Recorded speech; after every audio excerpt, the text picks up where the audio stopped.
A lot of these are the older homes that are rentals. Kathleen Roofs has called this Kenwood neighborhood home for 35 years. And you can just see they're not being maintained. Giving us a tour of it, she has a hard time finding her longtime neighbors. Not because of the fog, There's another. but because she doesn't have many. No, that street is all rentals. An increasing number of these houses are not owned by the folks living there, but instead investors who buy them with all cash offers and often convert what was a 2 to 3 bedroom home into a 5 or 6 bedroom rental. There are LLCs in this neighborhood who own 6 or 8 houses in the neighborhood. When Roofs and her family moved here in 1989, she says it was filled with families, young people, old folks, and even a group home. Now it's a revolving door of unfamiliar faces and increasingly familiar problems. Parking issues, frequent noise issues, frequent blight issues, and increased traffic and speeding.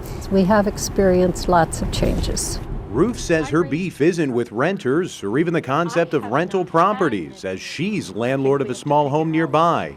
To her, the issue is corporate landlords who don't live in the area and therefore neglect their properties. The landlords need to be accountable for the behavior of their tenants. According to HUD, the trend of investors buying up houses began during the Great Recession when the government incentivized corporate purchases of foreclosed homes to help stabilize the market. The trend then accelerated during the pandemic when interest rates bottomed out. There's a lot of money being made, but many longtime Duluthians say it's at their expense. Clearly, in these neighborhoods, single-family neighborhoods, one LLC owning 8 houses, is an abuse. Numbers from the city of Duluth show in 2014, LLCs purchased 68 residences, or 4.5% of all homes sold that year. Last year, they bought 112 Duluth residences, accounting for 9.5% of all 2023 sales, greatly expanding their presence into areas like West Duluth. The house directly next to us is a rental, and then 2 of the homes across the street are rentals. Dave Nonemacher lives in Denfeld. So, I mean, we've seen people cycle through, but that's the nature of a rental. In recent years, it's this part of town that's seen the biggest rise in LLC purchases of single-family homes. And while parking issues and noise are less of a problem here compared to Kenwood, every corporate purchase of a house is felt in a different way. If I have a top-level concern, it's that lifetime Duluthians can't buy a home in their own community right now. Mayor Roger Reinert says corporate buy-ups put a significant dent in the number of single-family homes available in a city that's only managed a net gain of 36 in a decade. It's really problematic. Experts also say families are priced out of the buyer market because of all cash bids many of these corporations use to purchase large numbers of properties. So whether it's LLCs, whether it's VRBOs, whether it's 1-off or 2-off or 3-off rental ownership property, it's challenging.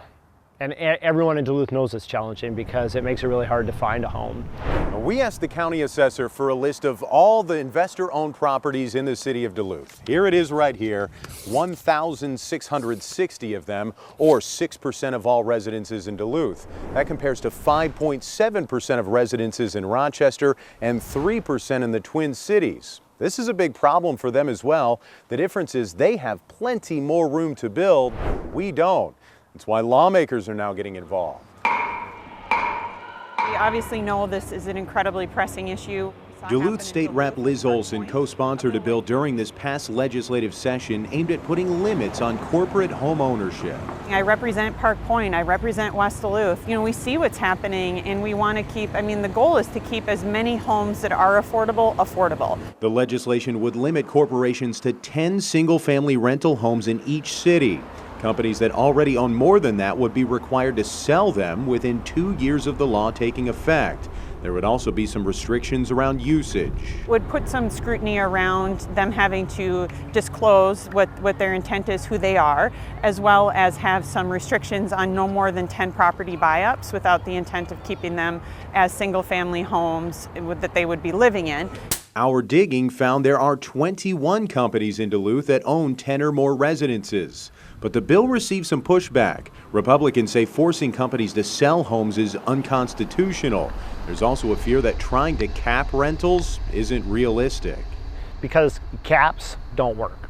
People find ways to go around the caps. They do it without getting permission. They become unlicensed. They become unsafe. And an inspection of Duluth residences owned by LLCs bears that out. Look at this. 11 residences in the city are owned by Capgrow Holdings JV Sub V LLC. 3 residences in the city are owned by Capgrow Holdings JV Sub VI LLC. Just a one-letter addition in different addresses technically make them different LLCs. So the mayor wants to bring back a regulation that used to exist in the city. 20 years ago, as a counselor, I worked with other counselors and we put the 300-foot rule in. Can't have a licensed rental within 300 foot of another one. And it really was meant to prevent conversion of entire blocks, home after home after home, into licensed rentals. The 300-foot rule was in effect in Duluth from 2008 to 2010, meant at the time to apply brakes to an explosion in student rentals near UMD. Reinert says bringing it back in a new form could make an impact citywide. We want to have the diversity of home and rental opportunities. We just can't have it literally consume blocks or consume entire neighborhoods. And they had a garage that had fallen in. Kathleen Roofs agrees, not just to benefit herself, but others still in search of the American dream. And we have many houses here that would be lovely, lovely starter homes, or retirement homes, or homes for young professionals that, in our opinion, should be available for purchase to the public. But they're being sold to LLCs.